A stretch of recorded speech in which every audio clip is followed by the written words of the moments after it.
Assalamualaikum warahmatullahi wabarakatuh. Pada pertemuan kali ini kita akan melaksanakan praktikum analisis data deskriptif, di mana pada analisis data deskriptif ini kita akan melakukan dua kegiatan, yaitu menentukan apakah data terdistribusi normal atau tidak, dan yang kedua itu adalah melakukan analisis data deskriptif pada data yang numerik dan data yang skala data kategorik.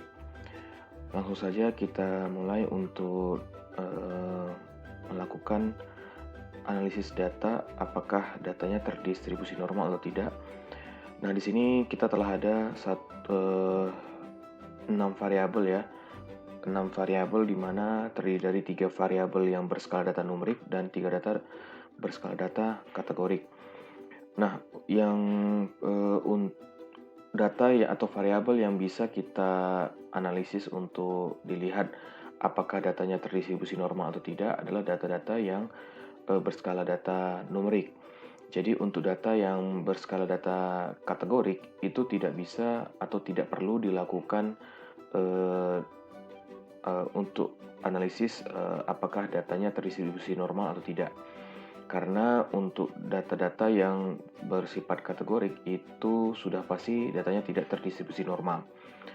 Nah, jadi yang kita akan analisis untuk datanya apakah terdistribusi normal atau tidak adalah dengan pada data-data dari variabel umur, indeks massa tubuh, dan kadar gula darah. Nah, langkah pertama yang kita lakukan untuk menganalisis apakah datanya terdistribusi normal atau tidak adalah dengan cara mengklik Analyze, kemudian Descriptive Statistik, kemudian kita klik Explore, dan masukkan, ini bisa sekali jalan ya, maksudnya dalam satu kali analisis kita bisa berbarengan beberapa variabel kita analisis secara bersamaan, tidak perlu satu-satu. Jadi kita langsung masukkan saja semua data yang berskala data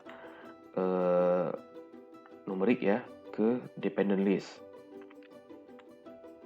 Kemudian centang atau tekan pilihan plots, kemudian klik box yang plots, kemudian centang normality plot with test ya, centang normality plots with test. Kemudian kita klik continue dan kita klik OK.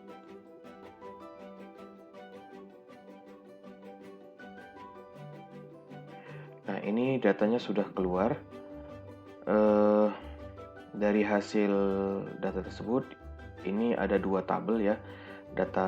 Tabel pertama itu kesimpulan dari data-data atau variabel apa yang dianalisis. Dan di sini ada 3 variabel yang dianalisis dan jumlahnya adalah 20. Kemudian tidak ada yang missing ya, 0. Berarti datanya semuanya utuh gitu, sesuai dengan jumlahnya yaitu 20. Nah, untuk tabel kedua, inilah tabel yang kita lihat untuk menentukan apakah datanya terdistribusi normal atau tidak. Yang pertama adalah untuk umur ya. Jadi kita untuk analisis distribusi data ini nanti akan disampaikan dalam dua bentuk, yaitu dua uji, yaitu uji Kolmogorov-Smirnov dan uji Shapiro-Wilk. Nah, kapan kita menggunakan Kolmogorov-Smirnov dan kapan kita menggunakan Shapiro-Wilk itu ditentukan dari besarnya responden ataupun jumlah responden yang kita analisis.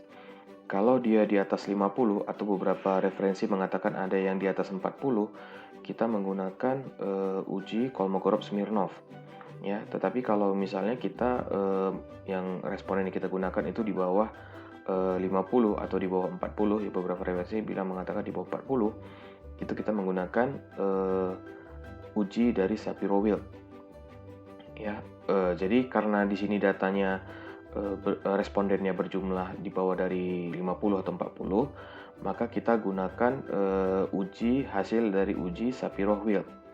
Nah, di sini sudah terlihat ya ada 3 variabel ya yang dianalisis. Kemudian kita langsung melihat ke bagian dari uji Shapiro-Wilk. Nah, di sini yang kita lihat adalah signifikansinya. Nah, signifikansi ini cara membacanya adalah bila dia di atas 0,05 itu dikatakan datanya terdistribusi normal. Sedangkan bila datanya di bawah 0,05 maka data tersebut dikatakan sebagai data yang tidak terdistribusi normal. Jadi dari sini kita bisa lihat bahwa untuk umur ya, untuk variabel umur signifikansinya atau nilai P-nya adalah 0,001 dan ini nilainya di bawah dari 0,05. Nah, karena di bawah 0,05 maka kita bisa simpulkan bahwa untuk variabel umur itu datanya tidak terdistribusi normal. Sedangkan untuk indeks massa tubuh itu nilai P-nya atau signifikansinya adalah 0,632. Nah, ini nilai tersebut itu berada di atas 0,05. Jadi kita dapat simpulkan bahwa indeks massa tubuh ini termasuk datanya terdistribusi normal. Dan untuk kadar gula darah itu nilai P-nya atau signifikansinya adalah 0,007 dan ini nilainya berada di bawah 0,05. Nah, karena di bawah nilainya berada di bawah 0,05, maka dapat disimpulkan bahwa kadar gula darah itu memiliki data yang tidak terdistribusi normal. Oke, untuk apa kita menentukan data ini terdistribusi normal atau tidak? Karena di sini kita dengan mengetahui data tersebut apakah terdistribusi normal atau tidak, maka kita bisa menentukan uji apa yang tepat untuk variabel tersebut bila kita ingin melakukan analisis bivariat. Bila datanya variabel independen, salah satunya ya variabel independen atau dependen datanya tidak terdistribusi normal, maka kita menggunakan uji non parametrik. Tetapi kalau keduanya datanya terdistribusi normal, maka kita gunakan adalah uji yang parametrik. Nah, untuk yang analisis deskriptif atau analisis univariat ini juga mempengaruhi ya analisis uji normalitas datanya. Kalau yang data yang terdistribusi normal, maka kita bisa menyampaikan hasilnya itu dalam yang kita cari adalah nilai mean dan standar deviasi. Jadi nilai tengahnya itu dapat dicerminkan dari nilai rata-rata dan nilai standar deviasi. Tetapi bila datanya tidak terdistribusi normal pada analisis univariat atau analisis deskriptif, maka yang disampaikan adalah nilai median dan minimum dan maksimum gitu ya. Nilai median, nilai minimum dan maksimum. Jadi karena atas dasar tersebut, maka kita akan melakukan uji dari selanjutnya yaitu analisis deskriptif. Ya, untuk analisis deskriptif, yang pertama sekali yang kita lakukan, berarti kita tadi dari hasil uji normalitas data diketahui bahwa yang datanya distribusi normal adalah yang indeks massa tubuh. Nah, pertama sekali kita untuk melakukan analisis deskriptif adalah pertama klik analyze, kemudian klik deskriptif statistik, kemudian klik frekuensi. Mungkin ada baiknya untuk analisis deskriptif saya pisahkan saja ya, mana yang numerik dan mana yang kategorik. Jadi untuk yang pertama kita lakukan dulu analisis data yang untuk data numerik, yaitu umur, indeks massa tubuh, dan kadar gula darah. Kemudian nanti klik statistik. Nah, ini dicentang yang mean, median, modus. Kemudian standar deviasi, nilai minimum, nilai maksimum. Oke, kalau kita mau pakai kuartil boleh dicentang. Jadi data apa saja yang mau dianalisis ataupun mau ditampilkan itu kita centang di pilihan yang ada di sini. Ya, kalau sudah kita klik continue dan kita untuk yang data yang numerik hanya statistik saja yang kita kita ubah gitu ya, kita setting. Nanti untuk yang kategori kita mungkin ada beberapa settingan yang lain. Kalau sudah, kita klik OK. Nah, ini adalah hasilnya. Jadi ini untuk statistik ya. Inilah yang kita lihat yang dari hasil analisis univariatnya atau analisis deskriptif. Jadi di sini ditampilkan apa yang kita telah pilih tadi, yaitu mean, median, kemudian modus, standar deviasi, nilai minimum, nilai maksimum, persentil. Nah, ini dan dia nanti ada disampaikan 3 kolom, yaitu di mana kolom pertama adalah variabel umur, kolom kedua indeks massa tubuh, dan kolom ketiga kadar gula darah. Nah, tadi kita sudah sampaikan dari hasil uji normalitas data bahwa yang data yang terdistribusi normal itu adalah data indeks massa tubuh, atau variabel indeks massa tubuh. Maka untuk indeks massa tubuh yang kita sampaikan itu adalah nilai mean ini dan nilai standar deviasi, ya. Jadi untuk yang yang data terdistribusi normal yang kita sampaikan adalah nilai mean dan nilai standar deviasi. Sedangkan untuk variabel atau data umur dan kadar gula darah itu yang kita sampaikan adalah nilai median, ya, dan nilai minimum maksimum, ya. Nilai median dan nilai minimum maksimum.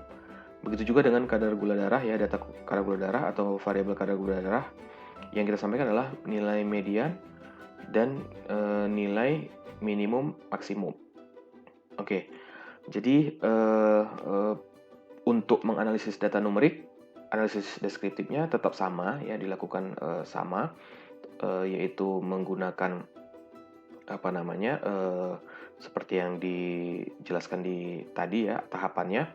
Tetapi untuk membacanya itu ada perbedaan gitu ya. Kalau untuk yang data yang terdistribusi normal kita menyampaikan nilai mean sama standar deviasi, sedangkan untuk yang nilai data yang tidak terdistribusi normal kita sampaikan adalah nilai median dan nilai minimum maksimum.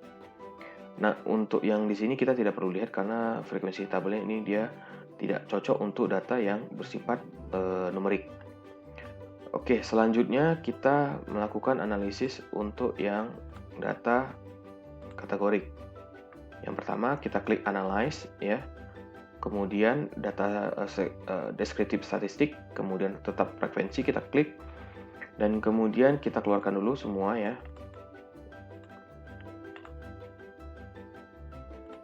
Nah, kita masukkan lagi yang untuk variabel yang berskala data kategorik. Ya, ini kemudian kita buka atau klik statistik, ya, kotak statistik. Nah, ini uncentang semua karena untuk data yang berskala data numerik ini tidak perlu ditampilkan. Kalau sudah, klik continue dan kita tambahkan yang kita klik adalah kotak charts, ya. Charts itu diagram maksudnya. Nah, untuk diagram ini kita perlu perhatikan adalah kalau datanya itu nominal, biasanya gunakan data yang chart itu yang bentuk pie, ya. Tapi kalau dia ordinal, kita bisa sampaikan dalam bentuk bar, ya. Jadi kalau memang mau disampaikan, nah, histogram ini biasanya untuk yang data yang memiliki rentang yang jauh gitu ya, atau mungkin data yang bersifat interval juga kita bisa masukkan. Tapi kita untuk saat ini kita pakaikan untuk yang data yang sesuai dengan skala data dari yang data kita miliki, yaitu ordinal, ya. Kalau sudah, kita klik yang bar chart. Kemudian ini boleh, ya, chartnya ini boleh dipilih antara yang frekuensi atau persentase, ya. Apakah dia dasarnya nanti membuat diagram tersebut atas dasar frekuensi atau berapa banyak yang muncul, atau persentasenya dari seluruh data yang ada gitu. Kita klik, kalau sudah kita klik yang untuk sekarang ini saya pilih hanya frekuensi, ya. Nanti boleh Anda coba untuk yang persentase ataupun yang model yang lainnya. Kalau sudah, kita klik continue. Kemudian kita klik OK. Oke, ini hasilnya. Nah, kita bisa lihat di sini, ini untuk yang tabel pertama, ini tabel statistik ya. Jadi untuk mencantumkan variabel apa saja atau data apa saja yang kita analisis tadi. Kemudian kalau di sini kita tahu bahwa tidak ada data yang missing atau yang hilang ya. Kemudian masuk ke tabel kedua, inilah adalah frekuensi tabel ya. Nah, frekuensi tabel ini disampaikan per masing-masing variabel atau per masing-masing data, yaitu kategori umur, kategori IMT, dan kategori KGD. Di sini bisa dilihat bahwa jumlah remaja itu berjumlah 8 orang ya, frekuensinya 8 orang. Dewasa muda ada 8 ya, untuk yang dari tabel kategori umur ya. Kemudian ada yang dewasa ada 4 orang, dan bila dipersentasekan itu remaja itu 40%, dewasa muda 40%, dan dewasa 20%. Nah, jadi cara bacanya seperti itu. Kemudian untuk yang kategori IMT ini juga sama ya, membacanya untuk kategori normal itu jumlahnya ada 9 orang, dan kemudian presentasinya adalah 45% ya. Untuk yang IMT-nya berlebih itu ada 6 orang, yaitu dan persentasenya adalah 30%, maaf. Kemudian untuk yang obesitas itu ada 5 orang, dan itu persentasenya 25%. Dan kemudian untuk yang kategori KGD ini hanya ada 2 kategori, yaitu tidak normal dan normal. Dan untuk yang tidak normal itu, KGD yang tidak normal itu jumlahnya 5 orang dan persentasenya 25%. Sedangkan yang normal itu ada 15 orang dan persentasenya adalah 75%. Dan ini adalah yang dalam bentuk tabel ya. Jadi nanti kalau mau disampaikan di outputnya, maaf, untuk ditulis di lembar hasil misalnya seperti itu yang disampaikan adalah tetap frekuensi dan presentasinya. Jadi jangan hanya frekuensinya saja, tetapi harus disampaikan presentasinya juga, gitu ya. Kemudian untuk diagramnya, ya ini kita pilih adalah yang bar chart ya.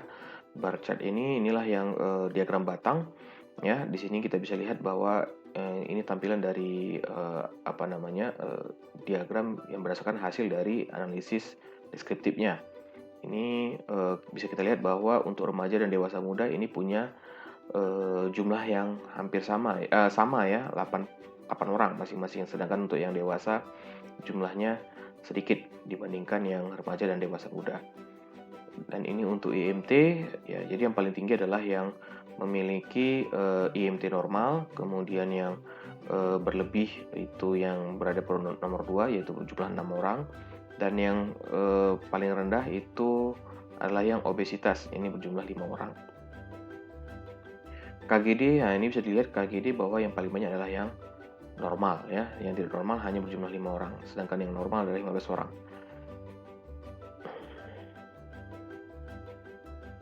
Oke, mungkin itu saja ya yang bisa saya sampaikan, bagaimana teknik melakukan analisis uji distribusi data atau uji normalitas data, dan kemudian bagaimana cara menyampaikan analisis deskriptif ya, atau analisis univariat. Nah, ini bisa berlaku ke semua data ya. Jadi perlu diingat, saya ulangi lagi, bahwa data yang bersifat numerik itu di analisis disampaikan, kita mencari datanya itu adalah yang nilai tengahnya, yaitu mean, median, modus, kemudian nilai minimum, nilai maksimum.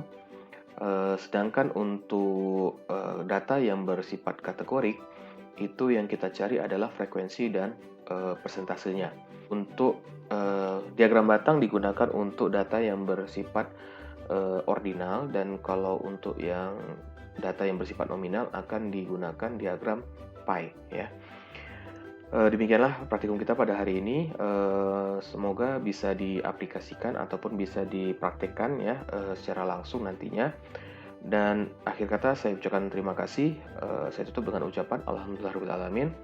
Assalamualaikum warahmatullahi wabarakatuh.